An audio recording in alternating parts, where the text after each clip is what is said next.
Magandang umaga po sa inyong lahat. Magandang umaga po, Father Oka. Sa napakabiyayang oras na ito, lalo na tayo ay nabigyan ng pagkakataon para makalahok sa pagdiriwang ng banal na Eukaristiya. Tayong lahat ay dudulog sa Diyos ng ating mga kahilingan.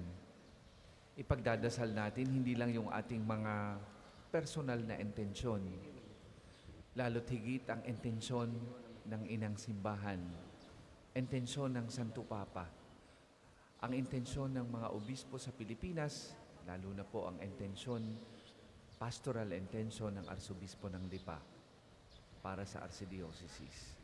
Ganon din po ang intensyon ng mga pari para sa kanilang mga parokya, para sa kanilang nasasakupan. Kasama na ang inyong mga intensyon bilang magulang, bilang mga anak, bilang mga nananampalataya sa Diyos. Ipagdasal natin ang lahat ng mga may sakit, ang lahat ng mga nahihirapan sa buhay, ang lahat ng mga humihingi ng katarungan. Special prayer intention po para sa lahat ng mga nagdiriwang ng kanilang kaarawan, lalo na po ang isang naglilingkod sa simbahan, nagbigay ng sarili para sa tulungan ng mga pari sa paghuhubog ng kaisipan ng mga batang nagpapari, si Miss Emma Bawan.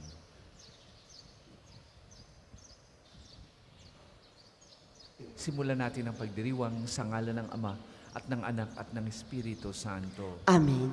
Sumainyo ang Panginoon. At sumaiyo rin. Mga kapatid, pagsisihan natin ang ating mga nagawang kasalanan. Humingi tayo ng awa at patawad sa Diyos, lalo na sa maraming beses nating kapalaluan. Inaamin ko Sa makapangyarihang Diyos at sa inyo, mga kapatid, na lubha akong nagkasala sa isip, sa salita at sa gawa, at sa aking pagkukulang. Kaya isinasamo ko sa mahal na Birheng Maria, sa lahat ng mga anghel at mga banal, at sa inyo, mga kapatid, na ako'y ipanalangin sa Panginoong ating Diyos. kaawaan tayo ng makapangyarihang Diyos, patawarin tayo sa ating mga kasalanan, at patnubayan tayo sa buhay na walang hanggan. Amen.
Manalangin tayo.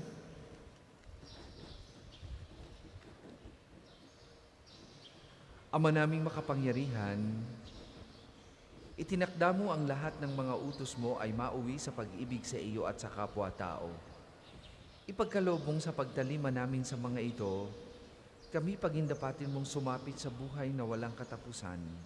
Sa pamamagitan ni Jesucristo kasama ng Espiritu Santo, magpasawalang hanggan. Amen.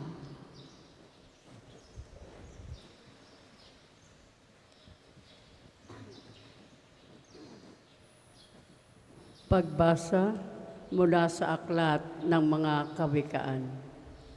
Hawak ng Panginoon ang isip ng isang hari at naibabaling niya ito kung saan igawi. Ang akala ng tao, lahat ng kilos niya ay wasto. Ngunit ang Panginoon lang ang nakakasaliksik ng puso. Ang paggawa ng matuwid ay kalugod-lugod, ay higit na kasiyasiya sa Panginoon kaysa mga handog. Ang masama ay alipin ng kapalaluan. Ang ganitong ugali ay kasalanan. Ang mabuting pagbabalak ay pakikinabangan, ngunit ang dalos-dalos na paggaway walang kahihinatnan. Ang pagkakamal ng salapi dahil sa kadayaan ay maghahatid sa maagang kamatayan. Ang isip ng masamay lagi sa kalikuan, kahit sa kanino'y walang pakundangan. Parusahan mo ang manlilibak at matututo ang mangmang. Pagsabihan mo ang matino, lalong lalawak ang kaalaman. Alam ng Diyos ang nangyayari sa loob ng bahay na masama, kaya siya'y gumagawa ng paraan upang sila'y mapariwara. Ang hindi pumapansin sa hibik ng mahirap, darating din balang araw, ngunit walang lilingap. Ang salita ng Diyos. Salamat sa Diyos. Salmong tugunan. Sa pagsunod sa utos mo, poon, pangunahan mo ako. Sa pagsunod sa utos mo, poon, pangunahan mo ko. Mapalad ang mga taong malinis ang pamumuhay. Ayon sa utos ng poon, ang gawain araw-araw. Sa pagsunod sa utos mo, poon, pangunahan mo ako. Ang lingkod mo ay turuang masunod ang kautusan. Sa utos mong pang-akit, ako na may mag-aaral. Sa pagsunod sa utos mo, poon, pangunahan mo. Mo't sisikapin kong masunod, buong pusong iingat at susundin ng buong lugod. Sa pagsunod sa utos mo, poon, pangunahan mo ako. Sa pagsunod sa utos mo, ako'y iyong pangunahan. Sa utos mo'y naroroon ang ligayang inaasam. Sa pagsunod sa utos mo, poon, pangunahan mo ako. Lagi akong tatalima sa bigay mong kautusan. Susundin ko ang utos mo habang ako'y nabubuhay. Sa pagsunod sa utos mo, poon, pangunahan mo ako. Ang lahat po ay magsitayo.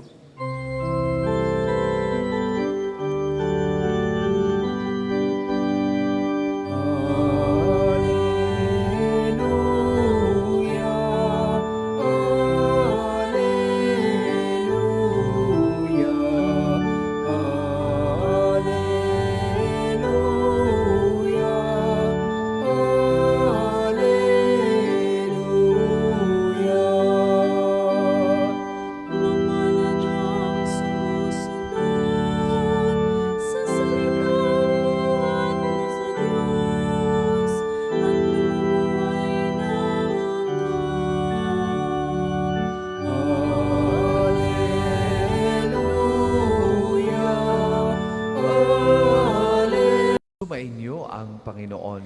At sumainyo rin. Ang mabuting balita ng Panginoon na ayon kay San Lucas. Papuri sa iyo, Panginoon.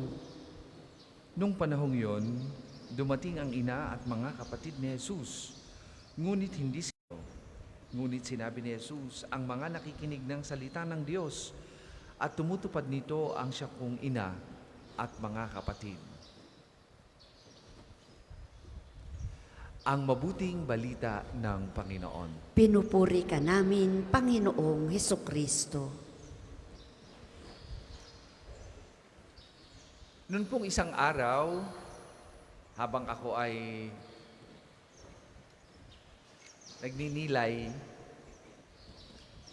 sa salita ng Diyos, meron po akong narinig na kwentuhan. Ang sabi nung isa ay, uy, nag-aayaan yung dalawa. At napaisip ako, hindi lang napaisip, kundi naganyak. Oo nga naman. Ngayon nga ay simula na naman ang mga sale sa bawat mall. Na-distract po ako kung mapuntahan ko, makapamili ako. Kailangan ko ba ang mga ito? Kung minsan, ganyan tayong magdesisyon sa buhay. Padalos-dalos. Pag nakakita ng sale, kahit hindi kailangan, bili na ng tayo ng tinatawag na commercialization of Christmas. I have nothing against celebrating Christmas this early. At dapat ay buong taon ay sineselebrate natin yan. Pero hindi yan ang esensya ng pagdiriwang ng Pasko. Bunga yan ng padalus-dalos nating desisyon. At ano ang sabi sa unang pagbasa? Pag tayo'y padalus-dalos magdesisyon, kapahamakan ang ating mapupuntahan ng buhay. Nawala lahat dahil sa sugal. Yung kanyang pamilyang binuo at minahal, nawala lahat sa kanya. At hindi lamang yun, muntik na siyang ipinatumba ng mga pinagkakautangan niya at mga niloko niya dahil sa gambling addiction. At sabi niya, gambling addiction or any addiction for that matter is an emotional decision. It is ay padalus-dalos na desisyon. Nagsimula lang daw siya sa isang tama na medyo malaki ng kaunti. At simula nun, hinanap-hanap na niya yung ganung karanasan hanggang sa hindi na niya namalayan na wala na sa kanya ang lahat. Yan ang isang halimbawa ng padalus-dalos na desisyon. At marami tayong ganyang karanasan.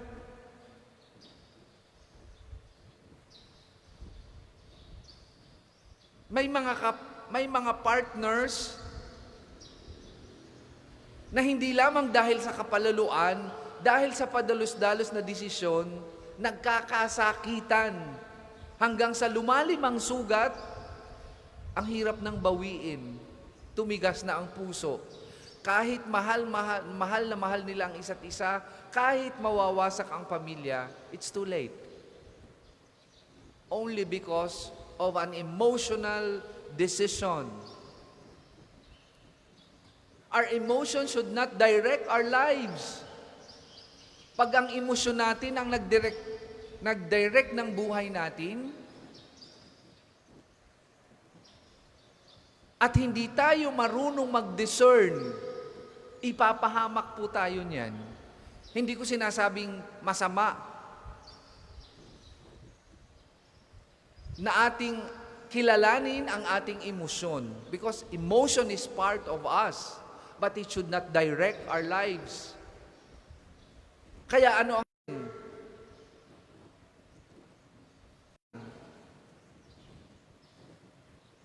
yung tagpo sa ating mabuting balita, when the disciples of Jesus informed him that his mother, his brothers and sisters are looking for him, it was very emotional. You could just imagine na sa gitna ng inyong pinagkakaabalahan, biglang dumating ang inyong mga mahal sa buhay, probably to support what He's doing. Pero anong sabi ng ating Panginoong Jesus? He tried His best to detach from that emotional encounter. At ano ang ginawa niya? ipinagpatuloy ang kanyang ginagawa. At ang sinabi niya ay, ang sinumang sumusunod sa kalooban ng Diyos at nagsasabuhay nito ay ang aking mga kapatid. He tried his best to detach from that emotional encounter sapagkat alam niya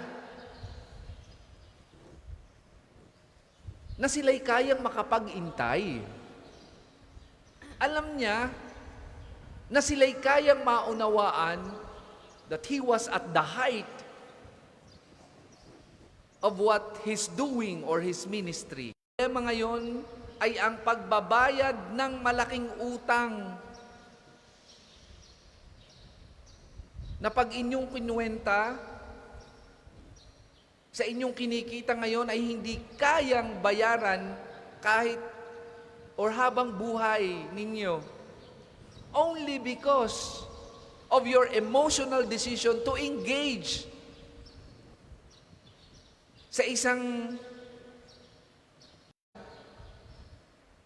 na yung palang ka-engage ninyo ay scammer.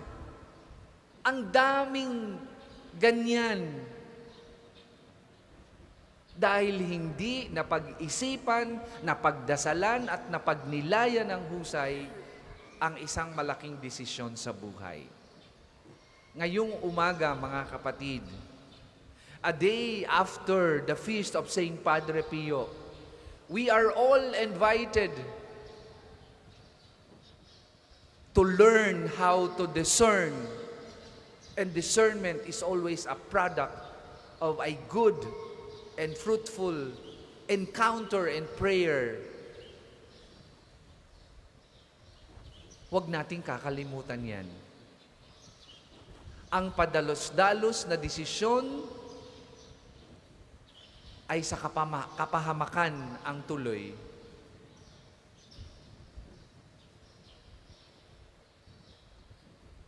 Our emotion should not direct our lives. Ang dapat mag-direct ng buhay natin ay ang pagsunod natin sa turo at aral ng Panginoon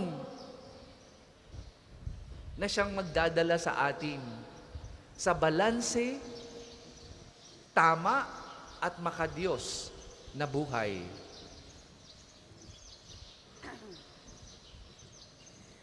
Para sa mga maghahandog ng sobre, pakihulog na lamang po sa buslo.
Magsitayo po ang lahat.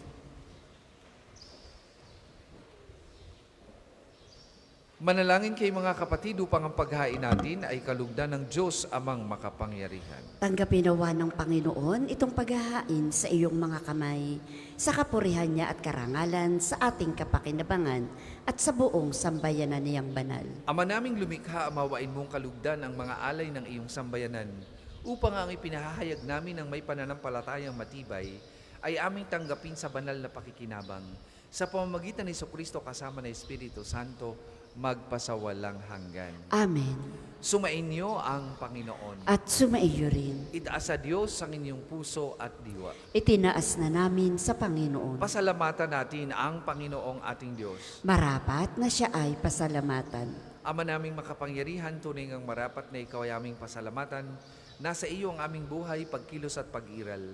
Sa pamumuhay namin araw-araw, tinatamasa namin ang iyong pagmamahal.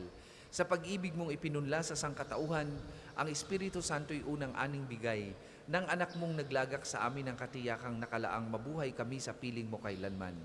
Kaya kaisa ng mga anghel na nagsisiawit ng papuri sa iyo, nang walang humpay sa kalangitan, kami nagbubunyi sa iyong kadakilaan.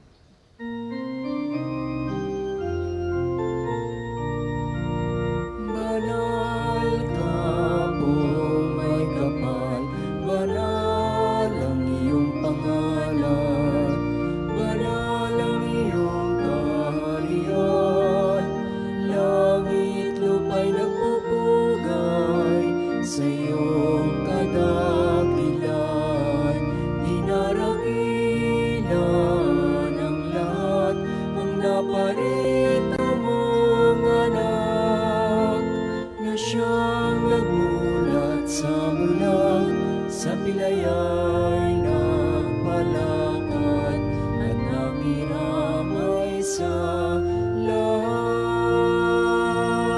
Kung hindi po kayang lumuhod, ay manatili pong nakatayo ng may paggalang. Ama naming banal, ikaw ang bukal ng tanang kabanalan, kaya't sa pagitan ng iyong Espiritu, gawin mong banal ang mga kaloob na ito, upang para sa aming maging katawan at dugo ng aming Panginoong Hesukristo. Bago niya pinagtiis ang pusang loob na maging handog, hinawakan niyang tinapay, pinasalamatan kanya. Pinaghati-hati niya yon, iniabot sa kanyang mga alagad at sinabi, "Tanggapin ninyong lahat ito at kanin. Ito ang aking katawan na ihahandog para sa inyo."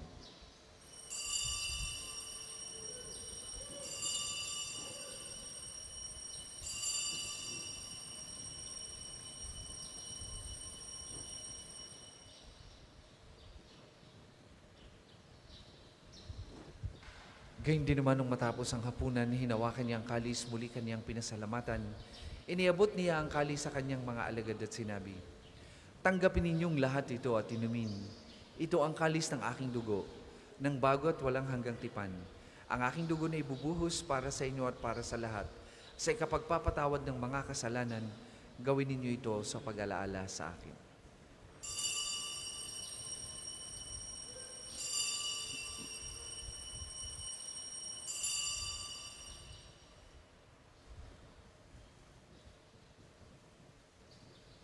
Ipagbunyi natin ang misteryo ng pananampalataya. Si Kristo'y namatay, si Kristo'y nabuhay, si Kristo'y babalik sa wakas ng panahon. Ama, ginagawa namin yan ang pag-alaala sa pagkamatay at muling pagkabuhay ng iyong anak. Kaya tiniaalay namin sa iyong tinapay na nagbibigay buhay at ang kalis na nagkakaloob ng kaligtasan. Kami nagpapasalamat dahil kami iyong minarapat na tumayo sa harap mo para maglingkod sa iyo. Sinasamo namin kami magsasalo-salo sa katawan at dugo ni Kristo ay mabuklod sa pagkakaisa sa pamagitan ng Espiritu Santo. Ama, lingapin mo yung simbahang laganap sa buong daigdig. Puspusin mo kami sa pag-ibig kay San ni Francisco na aming Papa at ni Gilbert na aming Obispo at ng Tanang Kaparian. Alalahanin mo rin ang mga kapatid naming nahimlay nang may pag-aasang sila'y muling mabubuhay, gayon din ang lahat ng mga pumanaw. Kaawaan mo sila at patuloyin sa iyong kaliwanagan. Kaawaan mo at pagindapatin kaming lahat na makasalo sa iyong buhay na walang wakas. Kaisa ng mahal na Birheng Maria na ina ng Diyos, ni San Jose na kanyang kalinis-linisang esposo, kaisa ng mga apostol at ng lahat ng mga banal na namuhay dito sa daigdig ng kalugod-lugod sa iyo. May pagdiwang nawa namin ng pagpupuri sa ikararangal mo sa pamagitan ng iyong anak na aming Panginoong Hesukristo. Sa pamamagitan ni Kristo kasama niya at sa Kanya, ang lahat ng parangal at papuri ay sa iyo. Diyos amang makapangyarihan, kasama ng Espiritu Santo, magpasawalang hanggan. Amen, amen, amen.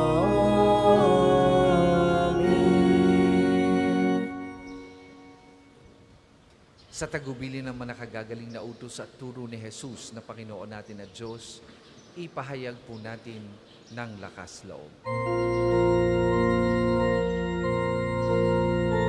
Ama namin, sumasalangit ka, sambahin ang ngalan mo, mapasamin ang kaharian mo, sundin ang loob mo dito sa lupa para nang sa langit. Bigyan mo kami ngayon ng aming kakanin sa araw-araw, at patawarin mo kami sa aming mga sala para nang pagpapatawad namin sa nakakasala sa amin, at huwag mo kami ipahintulot sa tukso, at iadya mo kami sa lahat ng masama. Hinihiling namin kami adya sa lahat ng masama, pagkalooban ng kapayapaan araw-araw, iligtas sa kasalanan ni Leo sa lahat ng kapahamakan. Samantalang aming pinananabikan ang dakilang araw ng pagpapahayag ng tagapagligtas naming si Heso Kristo. Sapagkat iyo ang kaharian at ang kapangyarihan at ang kapurihan magpakailanman. Amen. Panginoong Hesukristo, sinabi mo sa iyong mga apostol, kapayapaan ang iniiwan ko sa inyo, ang aking kapayapaan ang ibinibigay ko sa inyo. Tunghayan mo ang aming pananampalataya at huwag ang aming mga pagkakasala. Pagkalooban mo kami ng kapayapaan at pagkakaisa ayon sa iyong kalooban, kasama ng Espiritu Santo, magpasawalang hanggan. Amen. Ang kapayapaan ng Panginoon ay lagi pong sumainyong lahat. At sumaiyo rin. Magbigayan po kayo at maghangad ng kapayapaan sa isa't isa.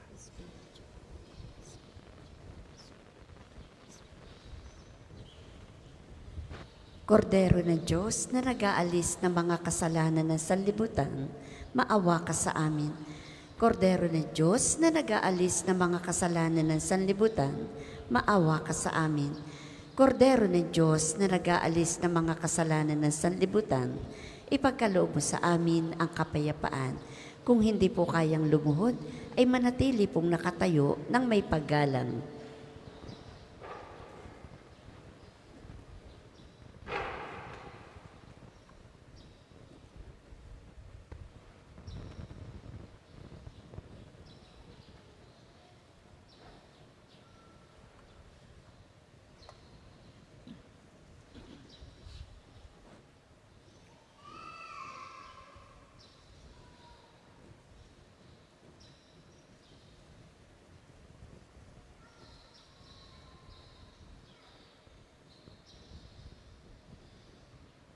Mga kapatid, ito ang kordero ng Diyos.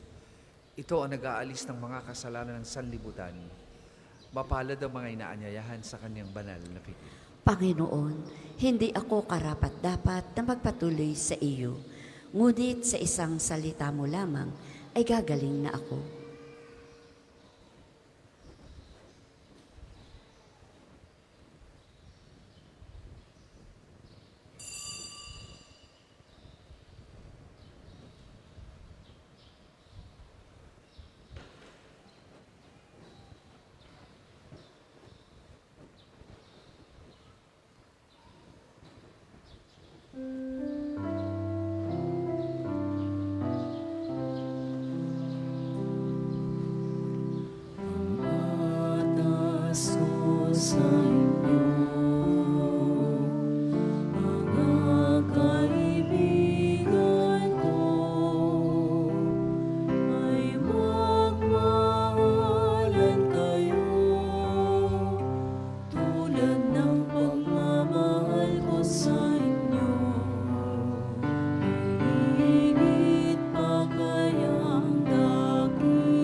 sinasagawang second collection ay para sa patuloy na pagpapaunlad ng parokya at pambansang dambana ni Santo Padre Pio at para sa mga pangangailangan ng matatanda at may sakit na mga pari ng Archdiocese ng Lipa.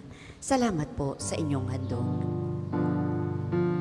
Kayo'y hinirang ko, di ako ang hinirang niyo. Loob kong umayo kayo, at magbunga ng ibayo.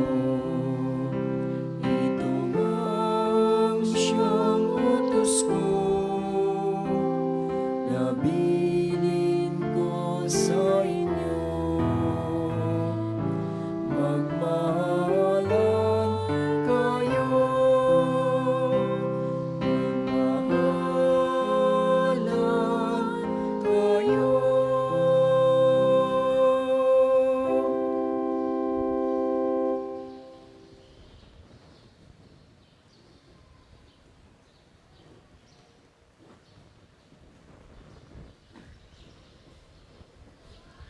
Magsitayo po ang lahat.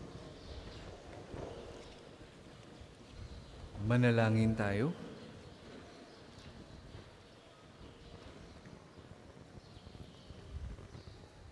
Ama naming mapagmahal, kaming pinapagsalo mo sa banal na pakikinabang, ay patuloy mong kaawaan at tulungan upang ang aming tinanggap ay siya nawang umiral sa pamumuhay namin araw-araw, bunga ng iyong pagtupos na aming ipinagdiriwang sa pamamagitan ni Kristo kasama ng Espiritu Santo, magpasawalang hanggan.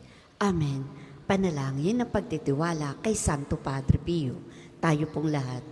Padre Pio, taga Petralcina, mongheng banal, pintakasing santo ng milenyong kasalukuyan. Gabay namin sa pagtahak sa landasing makalangit, takbuhan sa pangangailangan, huwaran ng pagtitiis. Sa iyo namin inilalapit aming mga kagipitan. Sa iyo po ibinibilin kalusugan at kabuhayan.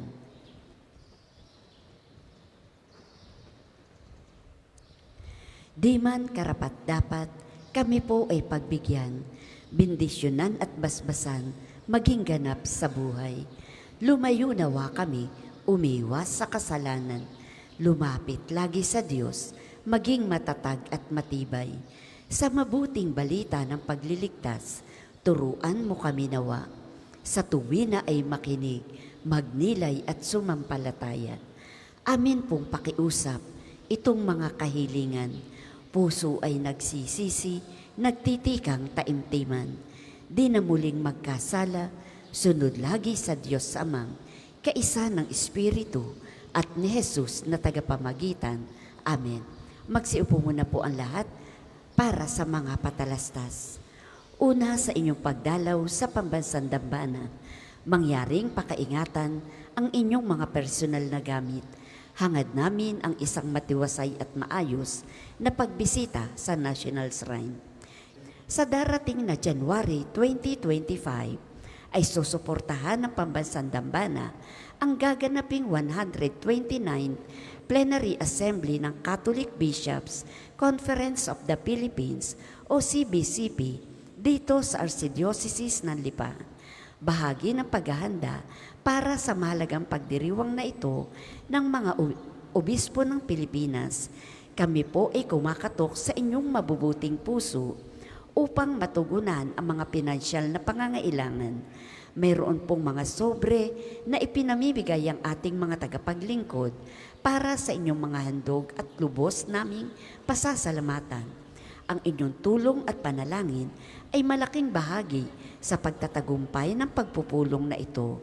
Maraming salamat po.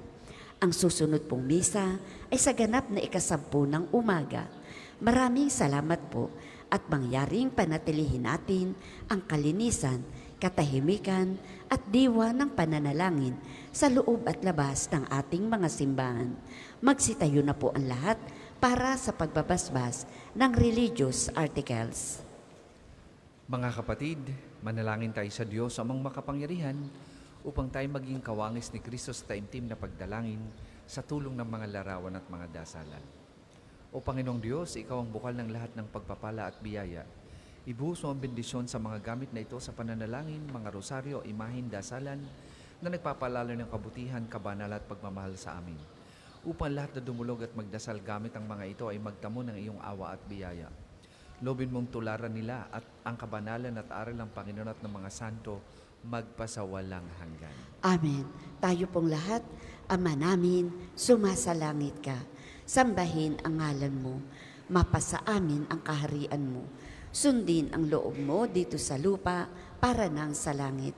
Bigyan mo kami ngayon ng aming kakanin sa araw-araw at patawarin mo kami sa aming mga sala para nang pagpapatawad namin sa mga nagkakasala sa amin at huwag mo kaming ipahintulot sa tukso at iadya mo kami sa lahat ng masama. Amen. Aba Ginoong Maria, napupuno ka ng grasya. Ang Panginoong Diyos ay sumasa iyo. Bukod kang pinagpala sa babaing lahat, at pinagpala naman ang iyong anak na si Jesus. Santa Maria, Ina ng Diyos, ipanalangin mo kaming makasalanan, ngayon at kung kami mamamatay. Amen. Aba Ginoong Maria, napupuno ka ng grasya. Ang Panginoong Diyos ay sumasa iyo. Bukod kang pinagpala sa babaing lahat, at pinagpala naman ang iyong anak na si Jesus. Santa Maria, Ina ng Diyos, ipanalangin mo kaming makasalanan, ngayon at kung kami mamamatay. Amen. Luwalhati sa Ama, sa Anak, at sa Espiritu Santo, kapara noong una, ngayon, at magpasawalang hanggan. Amen. Luwalhati sa Ama, sa Anak, at sa Espiritu Santo, kapara noong una, ngayon, at magpasawalang hanggan. Amen. Sumainyo ang Panginoon At sumainyo rin. at pagpalain kayo ng makapangyarihang Diyos, Ama, Anak at Espiritu Santo. Amen. Tapos na po ang ating pagdiriwang, humayo kayong mapayapa. Salamat sa Diyos.